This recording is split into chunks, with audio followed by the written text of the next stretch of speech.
हम छोटे मुंह बड़ी बात नहीं करते, लेकिन हम ये सलाह देना चाहते हैं योगी जी को कि अपना झंडा अलग बनाने, चुनाव चिन्ह बुलडोजर का। और मोदी जी से मैं कहना चाहता हूँ कि हद पार न करें। ये जो सबका साथ सबका विकास वाला नारा था उसका क्या हुआ? उसमें भाजपा का जो सबका साथ और सबका विकास था उसमें सामान्य वर्ग नहीं था। ऐसा था पत्रकार भाई कि हमने भी देखा है, आपने भी देखा होगा, पहले सामान्य वर्ग और ओबीसी वर्ग का इतना तालमेल था जो इस सरकार ने 2014 के बाद खटास डाल के बहुत दूरियां बढ़ा दी। लेकिन ये बात है कि पहले सब लोग सामंजस्य बैठा के साथ बैठते थे, अब कोई किसी के पास बैठने के लिए तैयार नहीं है। तो सर इससे क्या भारतीय जनता पार्टी को इतना बड़ा फायदा होगा कि उसका वोट बैंक जो है जनरल कास्ट रहा है हमेशा से, इधर ओबीसी को अलग करके ये जनरल कास्ट से किस तरह से फायदा ले सकते हैं, क्या लग रहा है? मैं ना समझ पा रहा हूँ, ना मैं जानता हूँ कि भारतीय जनता पार्टी के आला कमान के पास कैसे सलाहकार बैठे हैं, वो जाने कैसी सलाह देते हैं, कैसी बचकानी हरकत कर रहे हैं। सामान्य वर्ग हमेशा कोर वोटर रहा है भाजपा का, और सामान्य वर्ग के पास कोई विकल्प ही नहीं है भाजपा के सिवाय। सामान्य वर्ग किसी को वोट देना नहीं चाहता, सिर्फ भाजपा को छोड़ के, और सामान्य वर्ग भाजपा को छोड़ के अपना झंडा बना ले, अपने झंडे के नीचे काम करें। क्या मोदी जी इसी बात का फायदा उठाया जा रहा है, जैसा कि आपने कहा कि सामान्य वर्ग के पास कोई विकल्प ही नहीं है? हाँ, विकल्प नहीं है भारतीय जनता पार्टी को वोट देने के सिवा। बिल्कुल। सामान्य वर्ग के जो नेता हैं, जितने बार सांसद हैं सदन में बैठे हैं, बोलने को राजी नहीं है। विधानसभा में जितने विधायक बैठे हैं बोलने को राजी नहीं है। बताओ, ये सबसे बड़ा और यही कारण है कि सामान्य वर्ग और ठाकुर क्षत्रिय समाज के, ब्राह्मण समाज के हमेशा हर पंचवर्षीय के बाद में इनके प्रतिनिधि कम होते जा रहे हैं, इनका प्रतिनिधित्व कम होता जा रहा है। और यही सबसे बड़ी चिंता का विषय भी है जनरल कास्ट के लिए, सामान्य वर्ग के लिए, कि उनके जितने भी प्रतिनिधि हैं, संसद में बैठे हुए हैं, बाहर बैठे हुए हैं, सांसद हैं, विधायक हैं, कोई भी पद पर बैठे हुए हैं, आवाज उठाने के लिए तैयार नहीं है, कोई बोलना ही नहीं चाहता।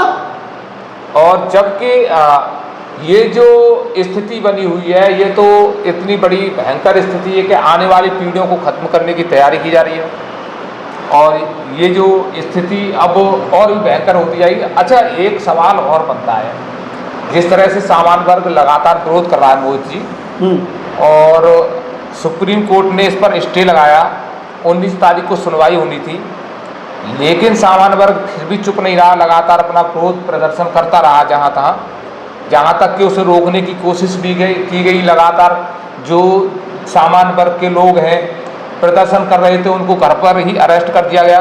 ऐसा है सरकार की ये राजनीति है। सरकार ये भांपना चाहती है, सरकार ये देखना चाहती है कि सामान्य वर्ग किस हद तक जाएगा, किस हद तक विरोध करेगा, उसके बाद ये कानून लागू करेंगे। 19 तारीख को सुनवाई होनी थी, क्यों सुनवाई नहीं हुई? सबसे बड़ी बात यह है क्यों सुनवाई नहीं हुई, यानी वो धैर्य को देख रहे हैं कि सामान्य वर्ग में कितना धैर्य है, और अगर ये सामान्य वर्ग ऐसे ही धीरे धीरे चुप होता चला गया तो आने वाले समय में चुपके से ये यूजीसी को लागू कर देंगे। बिल्कुल।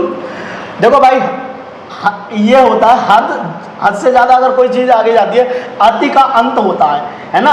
जैसे फॉरेन कंट्री में भगवान को नहीं मानते थे लोग, बिल्कुल नहीं मानते थे, वो सिर्फ विज्ञान पर भरोसा करते थे, उन्हें आध्यात्मिक से कोई ताल्लुक नहीं था उनका। लेकिन आपने देखा होगा फॉरेन कंट्री में लोग माला जप रहे हैं, कृष्णा कृष्णा बोल रहे हैं, अति का अंत होता है। और मोदी जी से मैं कहना चाहता हूँ कि हद पार न करें।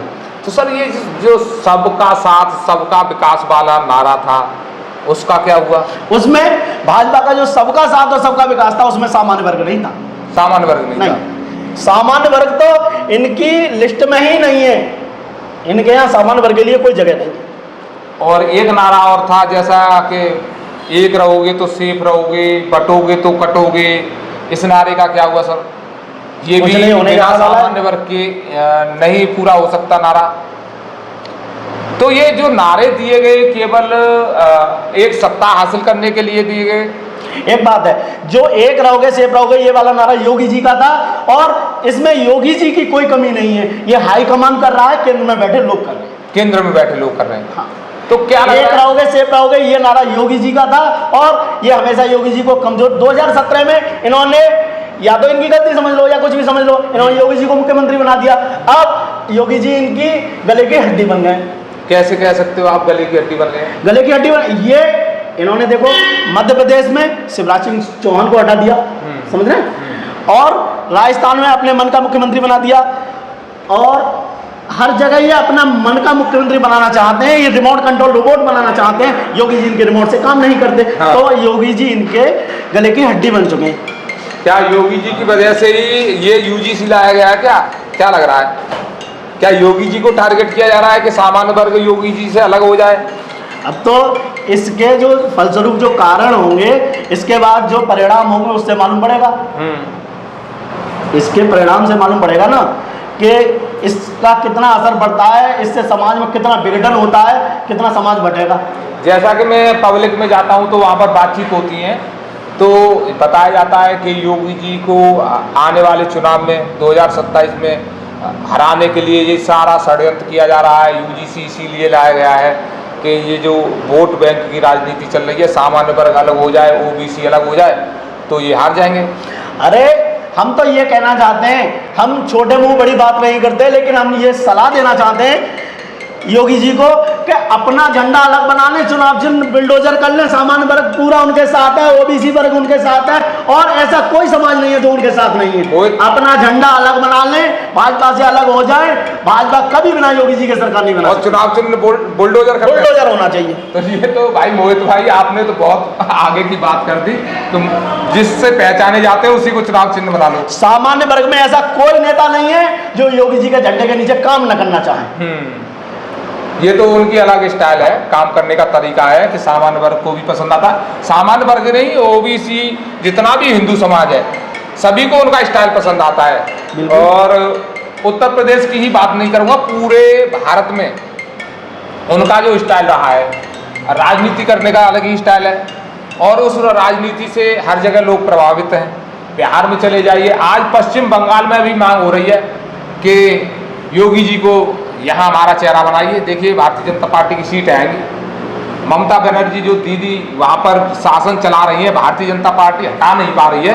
अगर योगी जी को वहाँ पर चेहरा बना दिया जाए तो वहाँ पर पूर्ण बहुमत से सरकार बन सकती है पश्चिम बंगाल में।